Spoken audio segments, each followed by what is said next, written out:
بسم اللہ الرحمن الرحیم۔ وقف زندگی کی نئی تحریک جماعت کی ترقی کے لیے نہایت ضروری ہے۔ خطبہ جمعہ سیدنا حضرت مرزا بشیر الدین محمود احمد خلیفۃ المسیح ثانی المصلح موعود رضی اللہ تعالی عنہ، فرمودہ 3 جنوری سن 1958، قسط نمبر 2، آخری۔ یاد رکھو، آنے والے آئیں گے اور انہیں رزق بھی خدا تعالیٰ دے گا، مگر پہلے آنے والوں کے لیے بہت برکت ہوگی۔ جو پہلے آئیں گے ان کے لیے جنت کے دروازے پہلے کھولے جائیں گے، اور جو بعد میں آئیں گے ان کے لیے جنت کے دروازے بھی بعد میں کھولے جائیں گے۔ گزشتہ سے پیوستہ۔ خدا تعالیٰ کو اس بات سے کوئی غرض نہیں کہ ہمارے سارے احمدی ایک ہی ملک میں پائے جائیں، بلکہ وہ جہاں چاہتا ہے احمدیت کو پھیلا دیتا ہے۔ پہلے مغربی پاکستان نے احمدیت کی طرف توجہ دی تو خدا تعالیٰ نے مغربی پاکستان میں احمدیوں کی تعداد کو بڑھا دیا۔ پھر ایسٹ پاکستان نے اس طرف توجہ کی تو خدا تعالیٰ نے وہاں ایک بہت بڑی تعداد احمدیوں کی پیدا کر دی۔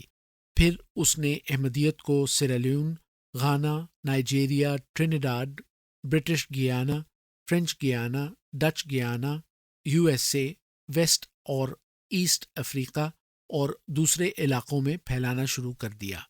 ان سارے علاقوں کی احمدی آبادی کو ملا لیا جائے تو غالباً وہ مغربی پاکستان کی احمدی آبادی سے کم نہیں ہوگی۔ پھر بیرونی ممالک میں تو 20-30 سال سے تبلیغ ہو رہی ہے، اور یہاں 70 سال سے یہ تبلیغ ہو رہی ہے، اور پھر جتنے مبلغ اس ملک کو ملے ہیں دوسرے ممالک کو نہیں ملے۔ مثلاً حافظ روشن علی صاحب تھے، مولوی ابوالعطا صاحب اور مولوی جلال الدین صاحب شمس ہیں، اور پھر بہت سے مبلغ ہیں جن کے نام اس وقت ذہن میں نہیں آ رہے۔ یہ سب اسی ملک میں تبلیغ کرتے رہے۔ پرانے زمانے میں قاضی امیر حسین صاحب تھے، مولوی سید سرور شاہ صاحب تھے، مولوی برہان الدین صاحب تھے، اور شیخ غلام احمد صاحب تھے۔ یہ لوگ باہر جاتے تھے اور تبلیغ احمدیت کرتے تھے۔ پھر پروفیسر عبد القادر صاحب کے چچا مولوی حسن علی صاحب بھاگلپوری تھے۔ ان کی تعلیم صرف مڈل تک تھی، مگر انگریزی زبان میں انہیں اتنی مہارت تھی کہ ایک دفعہ مدراس میں ان کا لیکچر ہوا تو گورنر ان کا لیکچر سننے کے لیے آیا، اور بعد میں اس گورنر نے کہا کہ ہم بھی اتنی اچھی انگریزی نہیں بول سکتے جتنی اچھی انگریزی مولوی صاحب نے بولی ہے۔ انہوں نے ایک کتاب تائید حق بھی لکھی ہے جو نہایت اعلیٰ درجے کی کتاب ہے۔ میں نے ایک دفعہ اس کتاب کو پڑھنا شروع کیا تو میں اس وقت تک سویا نہیں جب تک کہ میں نے اس ساری کتاب کو ختم نہ کر لیا۔ مولوی صاحب شروع میں ایمان لائے، پھر احمدیت کی تبلیغ کے لیے ملک کے مختلف علاقوں میں پھرتے رہے۔ ان کی تعلیم معمولی تھی، مگر ذاتی مطالعے سے انہوں نے اپنی لیاقت بڑھائی تھی۔ اسی طرح دوسرے لوگ بھی ذاتی مطالعے سے اپنی قابلیت بڑھا سکتے ہیں، مگر شرط یہ ہے کہ ہمت ہو۔ جب ہمت گر جاتی ہے تو انسان سمجھ لیتا ہے کہ میں کچھ نہیں کر سکتا، لیکن اگر کوئی تھوڑا سا کام کرنے والا آدمی بھی ہو تو میں نے دیکھا ہے کہ وہ دوسروں سے بہت آگے نکل جاتا ہے۔ میں نے دیکھا ہے کہ کئی BA BT ہوتے ہیں، مگر جب ان کے سپرد کوئی کام کیا جائے تو وہ کہہ دیتے ہیں کہ ہم سے یہ نہیں ہو سکتا، ہماری طبیعت کا اس کام سے کوئی لگاؤ نہیں۔ لیکن مولوی حسن علی صاحب صرف مڈل پاس تھے، اور انہوں نے وہ کام کیا جو آج کل کے BA BT بھی نہیں کر سکتے۔ ان کا یہ کہنا کہ فلاں کام ہم سے نہیں ہو سکتا یا ہماری طبیعت اس طرف راغب نہیں، محض دھوکہ اور فریب ہوتا ہے۔ وہ زیادہ سے زیادہ یہ کہہ سکتے ہیں کہ اللہ تعالیٰ کی مرضی کے باوجود ہم اپنی طبیعت کو اس طرف راغب کرنا نہیں چاہتے۔ یہ اصل فقرہ ہے جو انہیں کہنا چاہیے، لیکن وہ یہ فقرہ نہیں کہتے، بلکہ کہتے ہیں کہ ہماری طبیعت کا اس طرف لگاؤ ہی نہیں۔ حالانکہ خدا تعالیٰ تو کہتا ہے کہ ہم نے ہر انسان کو اعلیٰ قوتیں دے کر بھیجا ہے اور اسے احسن تقویم میں پیدا کیا۔ لقد خلقنا الانسان فی احسن تقویم، سورۃ التین آیت 5۔ اگر وہ یہ کہتے ہیں کہ ہماری طبیعت کا اس طرف لگاؤ نہیں تو یہ محض بہانہ ہوتا ہے۔ دراصل لوگ یہ سمجھتے ہیں کہ اگر ہم نے کہہ دیا کہ ہم فلاں کام نہیں کرتے تو دوسرے ناراض ہوں گے، اس لیے وہ کہہ دیتے ہیں کہ ہماری طبیعت کا اس سے لگاؤ نہیں۔ پس ضرورت اس بات کی ہے کہ تم اپنے اندر روحانیت پیدا کرو اور تقوی پیدا کرو۔ بھلا یہ تو دیکھو کہ اب تو صدر انجمن احمدیہ یا تحریک جدید کچھ نہ کچھ دیتی ہے، لیکن جب حضرت مسیح موعود علیہ الصلوۃ والسلام نے دعویٰ کیا تھا تو ان کے پاس کون سا روپیہ تھا؟ جب خدا تعالیٰ نے آپ کو فرمایا کہ اٹھ اور دنیا سے کہہ کہ میں مسیح موعود ہوں، تو آپ کے پاس کوئی پیسہ نہ تھا، پھر بھی آپ کھڑے ہو گئے اور لوگوں کو کہنا شروع کر دیا کہ میں مسیح موعود ہوں، اور اس کی پہلی جزا آپ کو یہ ملی کہ آپ کو دائیں اور بائیں، آگے اور پیچھے سے پتھر پڑنے شروع ہوئے، لیکن آپ پھر بھی کام کرتے رہے اور کبھی بھی خدا تعالیٰ سے یہ نہ کہا کہ اے اللہ، تو نے مجھے کس مصیبت میں ڈال دیا ہے، کھڑا تو نے مجھے مسیح موعود بنا کر کیا تھا، اور یہاں یہ صورتحال ہے کہ چاروں طرف سے پتھر پڑ رہے ہیں۔ میں نے بتایا ہے حضرت مسیح موعود علیہ الصلوۃ والسلام کے زمانے میں لوگ اپنا وسیع کاروبار چھوڑ کر قادیان آ گئے تھے اور وہاں پر کسی نہ کسی طرح اپنی روٹی کما لیتے تھے اور گزارا کر لیتے تھے۔ جو مالدار لوگ اس زمانے میں آئے ان کا بھی یہ حال تھا کہ انہوں نے اپنے سب مال لٹا دیے۔ مثلاً سیٹھ عبد الرحمن صاحب مدراسی تھے، ان کی تجارت بڑی وسیع تھی، مگر انہوں نے اپنا سارا روپیہ آہستہ آہستہ حضرت مسیح موعود علیہ الصلوۃ والسلام کو دے دیا۔ بعد میں جب وہ دیوالیہ ہو گئے تو ان کے ایک دوست سیٹھ لال جی تھے، اور وہ بھی بہت بڑے تاجر تھے۔ سیٹھ صاحب نے انہیں تحریک کی کہ آپ حضرت مسیح موعود علیہ الصلوۃ والسلام سے دعا کرایا کریں، اس میں بڑی برکت ہوتی ہے، اور پھر کہا کہ میں آپ علیہ السلام کو ماہوار نذرانے کے طور پر ایک بڑی رقم بھجوایا کرتا تھا، آپ بھی انہیں نذرانہ بھجوایا کریں۔ چنانچہ انہوں نے 350 روپیہ ماہوار بھجوانا شروع کر دیا۔ معلوم ہوتا ہے کہ ان میں روحانیت پائی جاتی تھی، ورنہ وہ سیٹھ عبد الرحمن صاحب مدراسی کو کہہ دیتے کہ آپ نے دعا کرا کے کیا لیا، آپ کا تو پہلا کاروبار بھی نہ رہا۔ مگر معلوم ہوتا ہے کہ وہ خوب جانتے تھے کہ انہیں جو برکتیں ملی ہیں وہ روحانی ہیں، اور ان کو بھی روحانی برکتیں ہی ملیں گی۔ اس لیے انہوں نے سیٹھ عبد الرحمن صاحب مدراسی کی نصیحت پر عمل کرنا شروع کر دیا۔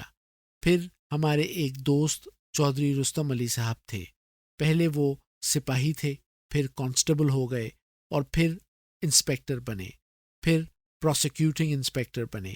اس وقت تنخواہیں بہت تھوڑی تھیں، آج کل تو ایک سپاہی کو مہنگائی الاؤنس وغیرہ ملا کر قریباً 60 روپیہ ماہوار مل جاتے ہیں، لیکن ان دنوں سپاہی کو غالباً 11 روپے، تھانے دار کو 40 روپے اور انسپیکٹر کو 75 یا 100 روپے ملتے تھے، اور پروسیکیوٹنگ آفیسر کو 100 سے کچھ زیادہ ملتے تھے۔ مجھے یاد ہے کہ وہ اپنی تنخواہ کا ایک بڑا حصہ حضرت مسیح موعود علیہ الصلوۃ والسلام کو بھجوا دیا کرتے تھے۔ ایک دفعہ انہیں یکدم آرڈر آ گیا کہ ان کو عہدے میں ترقی دی جاتی ہے اور تنخواہ بڑھائی جاتی ہے۔ اس کے بعد ان کی تنخواہ میں جو بڑھوتی ہوئی وہ ساری کی ساری وہ حضرت مسیح موعود علیہ الصلوۃ والسلام کو بھیج دیا کرتے تھے۔ ایک دفعہ انہوں نے حضرت صاحب کو جو خط لکھا وہ حضرت مسیح موعود علیہ السلام نے مجھے پڑھنے کے لیے دیا۔ میں نے پڑھ کر بتایا کہ یہ خط چودھری رستم علی صاحب کا ہے، اور انہوں نے لکھا ہے کہ میں 100 روپیہ تو پہلے ہی بھیجا کرتا تھا، لیکن اب میری تنخواہ میں 80 روپے کی ترقی ہوئی ہے، اور میں سمجھتا ہوں کہ یہ محض حضور کی دعاؤں کے طفیل ہوئی ہے اور آپ کے لیے ہوئی ہے، اس لیے اب میں آپ کو 180 روپے ماہوار بھیجا کروں گا۔ میں اس بڑھوتی کا مستحق نہیں ہوں، بلکہ میں تو سمجھتا ہوں کہ میں پہلی تنخواہ کا بھی مستحق نہیں تھا، وہ بھی اللہ تعالیٰ مجھے آپ کی خاطر ہی دے رہا ہے۔ اب دیکھو اللہ تعالیٰ نے سلسلے کو جو مالدار دیے تھے وہ بھی کیسی کیسی قربانیاں کرتے تھے، اور پھر ان قربانیوں میں بڑھتے چلے جاتے تھے۔ خواجہ کمال الدین صاحب مرحوم کو دیکھ لو، اللہ تعالیٰ ان پر رحم کرے۔ بے شک آخر میں ان میں بگاڑ پیدا ہوا، لیکن شروع میں وہ پشاور میں نہایت کامیاب وکیل تھے۔ حضرت مسیح موعود علیہ السلام پر ایک مقدمہ ہوا تو آپ نے خواجہ صاحب کو لکھا کہ اس طرح ایک مقدمہ ہے جس میں ایک احمدی وکیل کی نگرانی کی ضرورت ہے۔ اس پر آپ اپنی کامیاب وکالت چھوڑ کر پشاور سے گرداسپور آ گئے۔ گو ایک بات ضرور ہے، اور میں سمجھتا ہوں کہ وہ آخر شاید گرے بھی اسی کی وجہ سے تھے، اور وہ یہ کہ جب ان پر تنگی آتی تھی تو وہ حضرت مسیح موعود علیہ الصلاۃ والسلام سے روپیہ مانگ لیا کرتے تھے۔ میں سمجھتا ہوں کہ شاید یہی کمزوری بعد میں ان کی خرابی کی وجہ ہوئی، ورنہ انہوں نے بھی بہت قربانی کی تھی، بلکہ میں سمجھتا ہوں کہ ان کی قربانی اپنے سب ساتھیوں سے زیادہ تھی۔ مولوی محمد علی صاحب کے متعلق کہا جاتا ہے کہ انہوں نے بڑی قربانی کی۔ انہوں نے اسلامیہ کالج لاہور کی پروفیسری چھوڑ دی تھی، اور اس وقت پروفیسری کی تنخواہ 80-90 روپے ماہوار ہوا کرتی تھی، اور انہوں نے قادیان آ کر انجمن سے 20 روپیہ ماہوار تنخواہ لی، لیکن حقیقت میں ان کو 20 نہیں بلکہ 120 روپے ماہوار تنخواہ ملا کرتی تھی۔ 20 روپے انجمن کی طرف سے ملتے تھے اور 100 روپے ماہوار ان کے لیے نواب صاحب انجمن کو دیا کرتے تھے۔ غرض مولوی محمد علی صاحب نے تو قادیان جا کر فائدہ اٹھا لیا، لیکن خواجہ صاحب نے اپنی کامیاب وکالت چھوڑ دی۔ انہوں نے مولوی محمد علی صاحب جیسا فائدہ نہیں اٹھایا۔ ہاں، اگر کبھی ضرورت ہوتی تو حضرت صاحب سے کچھ مانگ لیا کرتے تھے۔ مولوی محمد علی صاحب نے قادیان آ کر تنخواہ لی اور پھر اسے بڑھاتے چلے گئے۔ شیخ رحمت اللہ صاحب ان کی تائید کیا کرتے تھے اور کہا کرتے تھے کہ ان کی تنخواہ تو بہت تھوڑی ہے، اس لیے ان کی تنخواہ بڑھانی چاہیے۔ ایک دفعہ میں نے کہا مولوی صدر الدین صاحب کی تنخواہ بھی بڑھانی چاہیے، تو مولوی محمد علی صاحب کا چہرہ سرخ ہو گیا اور کہنے لگے، آپ یہ بتانا چاہتے ہیں کہ میں نے کوئی قربانی نہیں کی؟ میں نے کہا یہ بات نہیں، بلکہ میں یہ بتانا چاہتا ہوں کہ مولوی صدر الدین صاحب نے بھی تو قربانی کی ہے، ان کی تنخواہ بھی بڑھانی چاہیے۔ تو یاد رکھو، آنے والے آئیں گے اور انہیں رزق بھی خدا تعالیٰ دے گا، مگر پہلے آنے والوں کے لیے بہت برکت ہوگی۔ جو پہلے آئیں گے ان کے لیے جنت کے دروازے پہلے کھولے جائیں گے، اور جو بعد میں آئیں گے ان کے لیے جنت کے دروازے بھی بعد میں کھولے جائیں گے۔ الفضل، 11 جنوری سن 1958۔